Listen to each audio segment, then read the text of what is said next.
On today's episode of Chalk Talk, we're going to be diving into sport-specific training and sports specificity in general. It's something that we've talked about a few times on this podcast and always taken different approaches, as we will today. Obviously, there are always a lot of questions around this topic, so we're excited to dive in. This is Chalk Talk, presented by Platform. Let's go.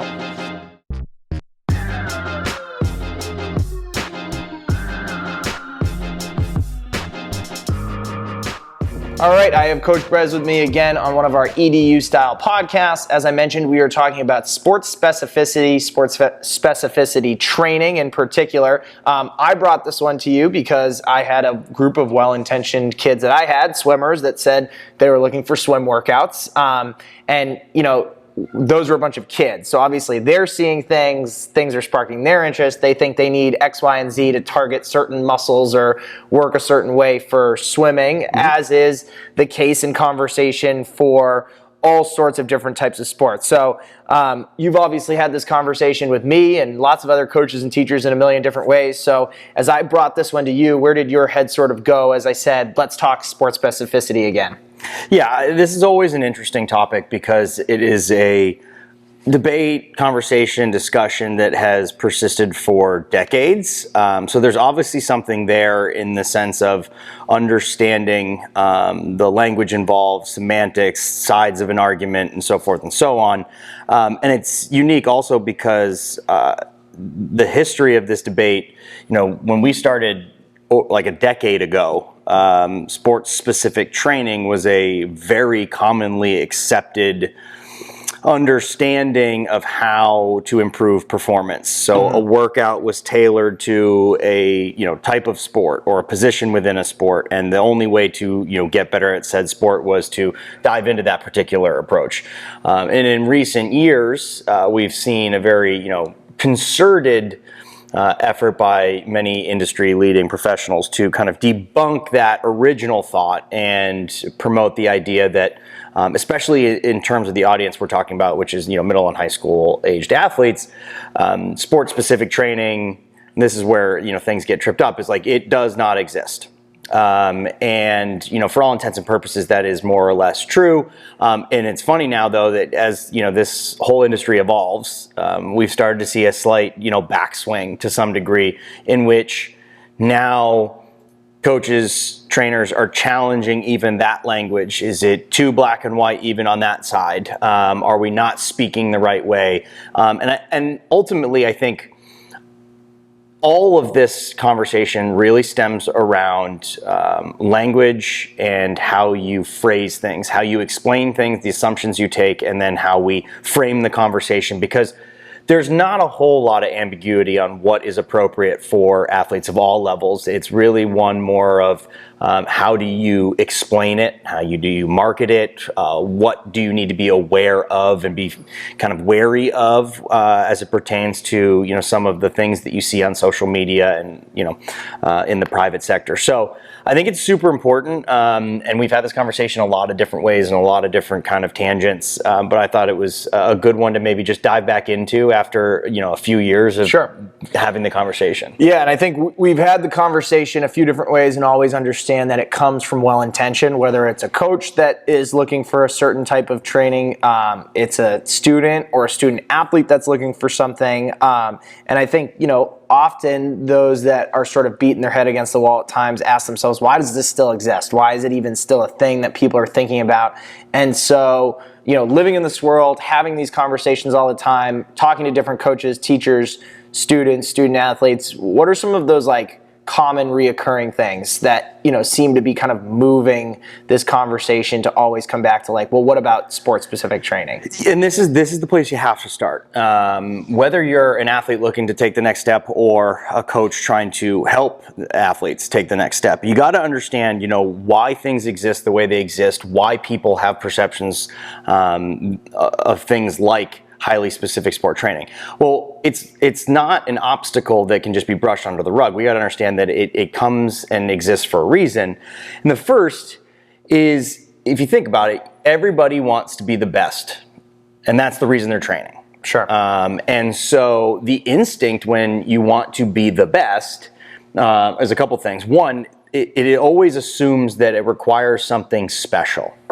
But special gets kind of, convoluted and takes away from like special being consistent, committed, dedicated, hardworking, etc., because that is special. And we kind of associate special now with, I got to be doing something different than everybody else. Yep. And then you merge that with, in life, specificity is a hugely powerful tool. Nothing that begets success does not use specificity. If you want to be the best at X, like you have to be highly specific in what you do, because you can only be better at what you do all the time.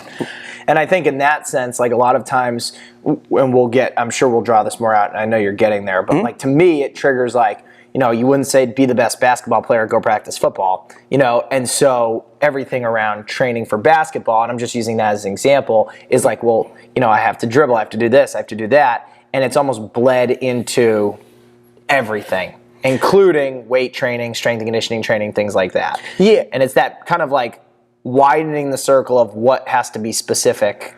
Well, I think not only that is the idea that you need to be highly specific to get better at something is empirically true.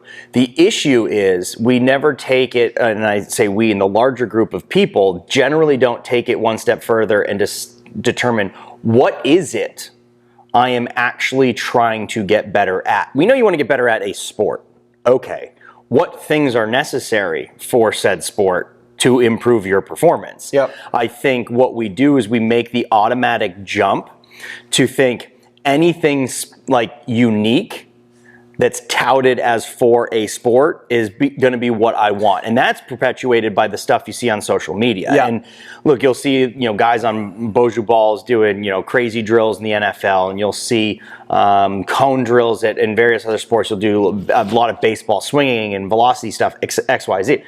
The issue is we never see the context. It's also an elite athlete. We have no idea what it is, what they're doing, and or why. Yeah. And we just assume, though, that that's the way to get to the pinnacle of whatever it is we're looking to be. Yeah, and I think that's a great point. I think a lot of times people just assume, like, well, if everyone's doing the same, like, squat, like that's meant for bodybuilders or that's meant for different types of groups. And maybe, I've never seen X, Y, or Z athlete on their Instagram or anything else do a certain movement, but I've seen them do these, and like you said, there's not a lot of context for those, and that's not maybe necessarily those athletes' fault. They're putting out the things that are cool, or that you got to remember what you see. Social media, we all think of it as our like personal engagement with the world. It is 90% of it driving revenue for people. People create brands, so Right. if you're a trainer looking to create a brand for yourself, you're going to put out the things that are unique, that look unique, that attract the idea that everybody has that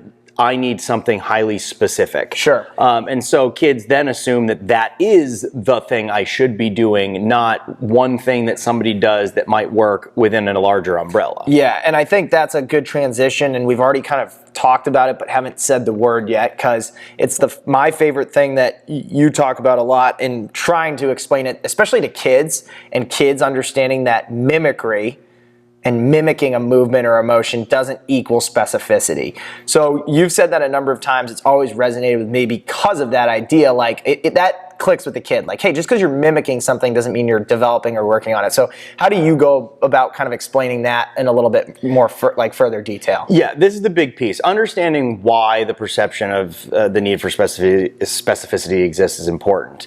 But the next step is to take, okay, well, what domain do we control? And that's the, call it, workout side of things, performance through training. And the next step you have to take is making sure that you or your charges understand that the weight room is not a place for sport mimicry. There's this weird kind of divergence where many people think and associate the weight room with, as you said, bodybuilding. And it's not about performance, about aesthetic and vanity. But in reality, the things that we do in the weight room are the bedrock upon which we build performance gain. And why I say that is you can only do football movement at football practice. You can only do swimming at swimming practice. And when you're swimming, you're practicing swimming. Yep. But when you are training for swimming or for football, what you really need to be thinking about is what qualities about my personal ability, my body, my engine, my power, all those things. What can I do to improve that piece of equipment that is my body that lets me get to those sport-specific movements in practice and perform them at a higher level than before? Sure. So it's not about movement specific, it's about demand specific. And if we think demand specific, then you can start thinking, well, sports specificity does exist in training, but it's a bit more universal, because if we just took all high school team sports, threw them into a pot, would you really be able to label the needs for each sport in a wildly different list? Right, and that's where I was going to kind of push you towards, because I think, you know, the mimicry conversation can be like, listen, we're not going to do a lot of the stuff that you might see or don't have to really get the most out of our training, right? Maybe we might not, isn't the right word. It's we don't have to. We can do some other stuff to get our most bang for our buck most amount of time, and that, you know, could start to like chip away at a kid. But the other part of it is then just like, all right, like I'm good with that, but I do know that there are demands of a basketball player that are different on the demands of a swimmer, or vice versa. And so therefore, shouldn't they inherently be doing something different in the weight room, like you just were talking about, that would allow me to develop those like baseline skills? Or is it still like, hey, there's something for everybody in like the baseline of the weight room, and again, you got to wait till you get to the sport to develop those things a little bit more? Well, my question in response to that is, you said something that I thought was interesting. You said, I know the demands for a basketball player are very different than the demands for a swimmer. Outline for me what you believe those demands are different. Sure. And so, and again, like this is where I think we start to hear this a lot, right? And I would say, you know, and this is where I'm going to just take the direct example from my swimmers that Please. I told you about. Well-intentioned kids are like, hey, I know that swimming has a lot of shoulders and has a lot of core. So do you have a workout that has a lot of shoulders and core? Now, I obviously sent back my own response, knowing that we're using a lot of legs and all the other parts of the body, and I know you'll probably get to that, but that's what they look at as like the top line, if that makes sense. Yeah. For swimmers, the top line, shoulders and core. For basketball, maybe it's jumping, so like legs, and you know what I mean? So then they start to take those top line details and try to have that be the then foundation in core. Yes. So here's where people get tripped up, in my personal opinion, is we look for demand, even if we have the right perception. Like I want to be better at the demand that my sport places on me, but we use our eye test only to determine what the demand is. So a swimmer goes, well, I'm moving my arms a lot, so I must need really, really overdeveloped arms to be better at swimming. When in reality, you know, somebody as knowledgeable about yourself that has coached, has swam, knows it's not that simple. And no sport really is, right? So basketball, like, yeah, all I need to do is jump. Well, okay, yeah, I know that the picture of like somebody going up for a layup or a rebound says, well, you know, the best athletes, you know, have the best jumps. Well, but is that actually true? Like, what does the full game actually look like? Basketball is start, stop, change direction. We're talking tons of coordination of your entire body. We're talking about the ability to accelerate and decelerate. That's strength training, power training, jumping, which, by the way, is the similar kind of output for that same type of training as acceleration, deceleration. Yes, that's important, but you're also not using your arms. You're not using your arms, excuse me. Your ability to box out, your ability to resist shoulder injury, pull a rebound down to the chest, reach for that rebound, shoot a basketball. It's not so one-sided that like all I should care about is jumping. And I think that's the big thing. You know, you could tell me all of the reasons that, you know, improving your leg strength would make you a better swimmer, because as we know, squatting will improve your leg strength. It also massively improves your coordination as well as your core stability and strength, your transfer of force.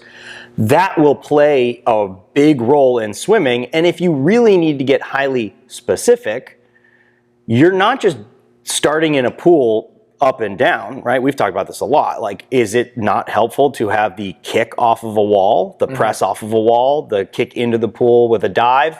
Obviously, you don't want to get into a non-specific argument by using specifics, but it can help at times. Yeah, and I think that's a good point, and something I actually find myself doing when I get into these conversations, especially with, the kids I work with, is like think about the building blocks and the basics, and how do those actually relate to you being a better swimmer? Right.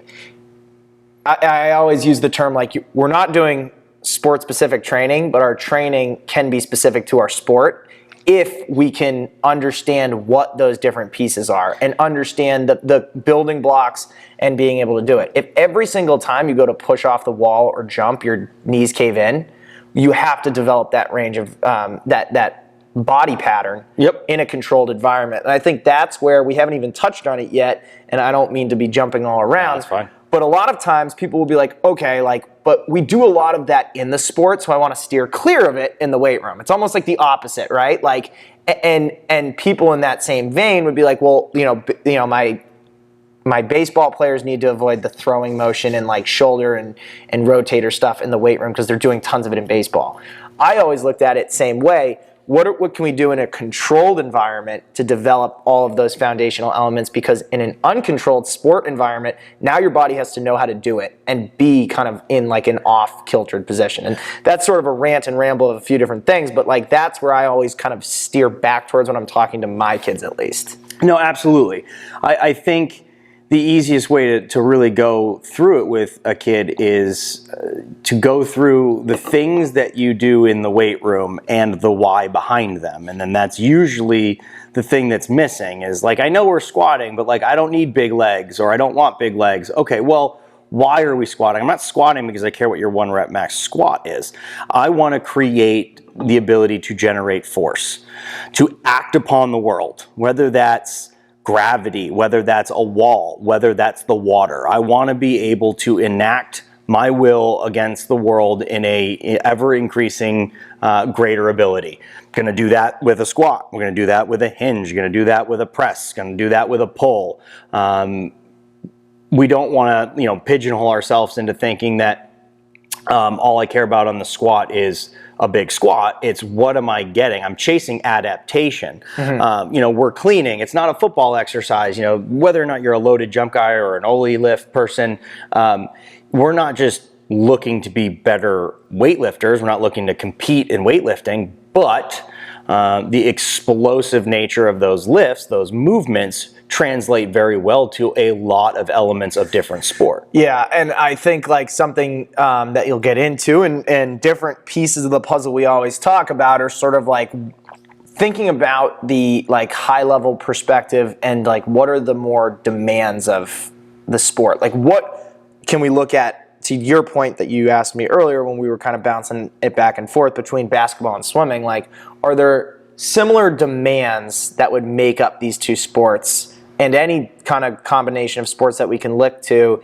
And let's again kind of push you in the direction of helping a kid or someone who's not as familiar with all of this understand it. What are those kind of now I'll use the word top line again, but what are those top line things? Not this is what I do in my sport, but here are the demands of the sport that we can work to develop in weight training. Yeah, we started with strength, and I think that's a good one, right?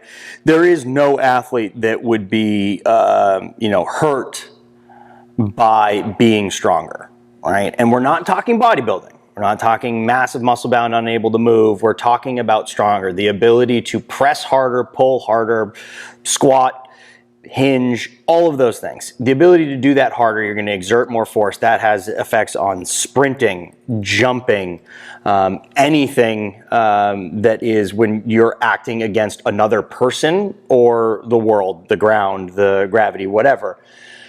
Speed, right? You got to train at maximal velocity. Things like cleans, moderate weights move very quickly, or plyometrics, moving against just gravity but as fast as physically possible. Those things where you're going to not move something slow but move heavy, you're going to move something very light and move as fast as physically possible. Again, is there an athlete that we know that would say, I'm actually better off not being faster? No, like sprint at maximal velocity, jump at maximal velocity. You got to train those things to get better at those things to be faster. You marry those two, strength and speed, and you have something that I don't know any athlete wouldn't like to be, which is more powerful, right? The ability to generate a lot of force with a lot in a very short amount of time. Any swimmer would like that. Whether that's the stroke, whether that's the dive, whether that's the turn, more power means more output with less of your actual work required, right? Every stroke's going to push you farther. You're also going to have more strokes per minute than the person next to you. All of those things are going to go into a better possible swimmer. Obviously, I think the next one that we talk about a lot is control. For me, that's everything from mobility to core stability, the ability to coordinate limbs. Right, you're learning movement in the gym. That's why we talk about foundational movements all the time, but complex movement patterns, even things like med ball work, ballistics, or the Oli lifts. You are forcing the entire body to work in concert to create, say, like a transfer of energy from your heels all the way through your shoulders. Yeah. That sounds an awful lot like swimming. It also sounds an awful lot like a jump for a rebound. Sounds an awful lot like a tackle in American football. Sounds a lot like going up for a header in soccer. It's, again, take the superficial away and think, not what does the movement or exercise look like, what changes happen in your body when you do those things and what improves. So the last one is where I think we all have a tendency to get tripped up, which is capacity. The only way to train or condition for swimming is swimming, all right? In the sense of, do I want to be specific to the demands of my sport? My sport is a race. Right. So the only way to get better at that one race is to run that one race. Obviously, even within that, there's wild shades of gray. But what can you do, conditioning and capacity-wise, that might affect your, call it, foundation that you can then go get better at swimming on? If your aerobic metabolism is higher, all of the things that you want to do in the pool is going to be better. Yeah. If your ability to work against your anaerobic threshold is higher, all the things in the pool are going to get better. And I think that's where, again, like bringing it back to our group of people that we talk a lot to, of like middle school, high schools, like understanding that, what can be getting done in the weight room, especially, yes, or what can be getting done in training is like, how are you getting the most bang for your buck to set yourself up to go do a lot of those different types of things. And I think a lot of times when we think about how often we can get kids in the weight room, how frequently they're going to keep showing up, like all of these different kind of moving factors, it always like lends, in my opinion, back to sticking with the basics. Now, it would be a different conversation, maybe, I don't know even if it would, is if you had them for 50 some odd weeks out of the year in the weight room and weight training, and they were 10 years of experience and they were at, the professional level, like maybe you could make a case for doing those different types of things. But we're not even anywhere close to that conversation. Yeah, you raised two really good points, and I was kind of going to end on one of them, but we'll talk it now. Well, first, I should mention, right, the biggest aspect to training for sport that we didn't mention is resilience against injury, right? You get injured when you move faulty under intensity or move through the same range of motion over and over and over again, overuse, right? Like that happens. So I understand, like we want to protect ourselves in swimming. So I think I need just like shoulders and core. That's great. But I think we've done a pretty good job on a lot of our podcasts is talking about you don't want to have a weak link. Yeah, I always think about it, and we've talked about it ourselves, is the second one thing is stronger than the other, or one thing's weaker than the other, we get into this compensation game, and our bodies just are naturally trying to survival mode compensate, and that weak link might start to suffer. You might be more prone to injury or, damaging something. And I think that again lends itself to you're only as strong as your weakest link. So it goes back to like, let's build all the pieces. Right. And then I think next was your point about who we're talking to and who we're working with, which is high school athletes that I cannot stress enough are overwhelmingly not specialists. They don't only play one sport. So even if you were of the belief that it had to be a specific set of exercises, chasing a specific set of adaptation, when do you do it? And does that then hurt them going into whatever other sport they will go to after? Right. So your swimmers that are, I want a really strong, shoulders and arms. Okay. Do you play any other sports? Right. What are you doing this spring? If soccer comes back around in the spring or fall, or Might want strong legs. Do you have to? Yeah, I think that's another good point to look at, because even then it's like, well, all right, because then now a coach's perspective is like, well, when they're my swimmers, I want them working as swimmers, and we hear that sometimes, right? Like I want them, and I want to have. And I think it goes back, and I know you're going to get to it, is like it's not really like, and especially our body's overall development is not like what you specifically do in this like small little window of training. It's that year-over-year progress we're looking to make. Well, absolutely. If you're thinking that you're going to engender a very specific response in the course of 10 weeks of in-season training, and you're going to convert everybody that came to you into like the best possible swimmer because of a specific workout you did that winter or that fall or whatever, it's just not going to happen. Right. And worse, you're basically saying that like by the end of it, you have specialized in something that is going to end at the end, and they're going to move to something else. I think the goal should always be continual progress of things that are basics. Is not an evil word, right? We talk about it. Foundational human movement is powerful in and of itself, just learned. Then you load it, and then you add velocity. Then you work on your capacity, and there are not many gaps there if you hand that person off every season to a different coach. Then they get to make you a better football player, basketball player, field hockey player, soccer player, or whatever, because you have basically built the house with an absolutely sturdy foundation and a phenomenal finish. Then you can paint it whatever color you want. I think the issue that we just still see is not letting movement, what a movement looks like, divorce from the adaptation that it engenders. Swimmer, Michael Phelps, huge back. Doesn't mean you only did pull-ups. Your deadlift is a massive lat engagement movement exercise. Not to mention, it also does great things through your entire posterior chain, which is also phenomenal for swimming. But thinking that, oh, well, you know what? I see a big back, so I want big back muscles. Let's do back exercises. That's not what it means to chase adaptation or demand.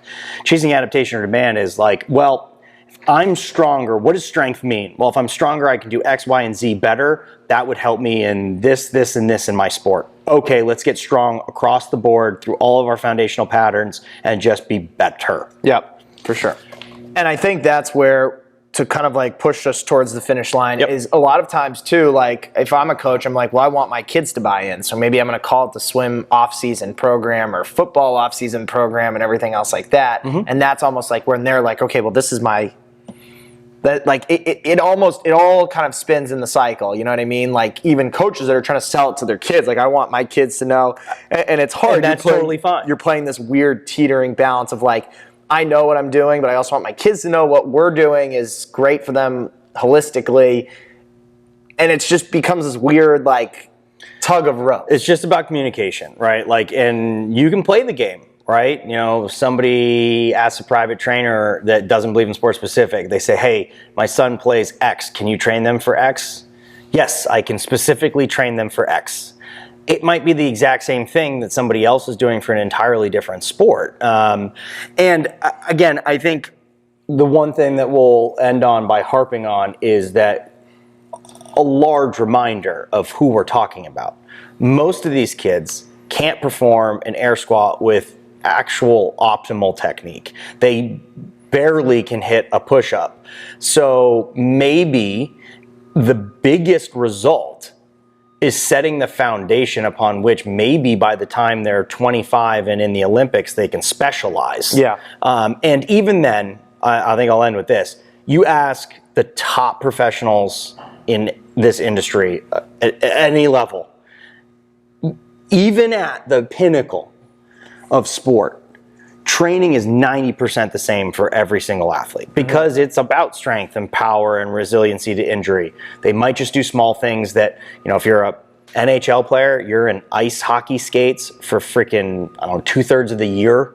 you might need to do something to like mediate the issues that are going to arise from being in that position all the time. If you're an MLB pitcher, there's doing things that are frankly unnatural to your shoulder and elbow. You might need to change the way you do things. Yeah. Almost in the reverse way. Yeah, and at that point too, we're not even always talking about strength and conditioning. We could be talking about physical therapy and all sorts of other things. You're managing at that point. Yeah, and I think that is a good place to stop. It helps kind of put into context, especially for our group, high school students in particular, student athletes, is helping them to have the conversation and see this is what we're doing, this is what we're getting out of it. But a really good point is even my kids who I've now had for a few years, and I'm sure you could say the same, even if they take a couple weeks off, when they come back, they're not ready for all of this complicated stuff. They've taken a few weeks off, and they could have just basically thrown most of it out of the window. Absolutely. They need to reset, regroup, start almost not from scratch, but start back at a simple movement patterns, sprinting, jumping, and then gradually progress your, call it, intensity. Yep. That's it.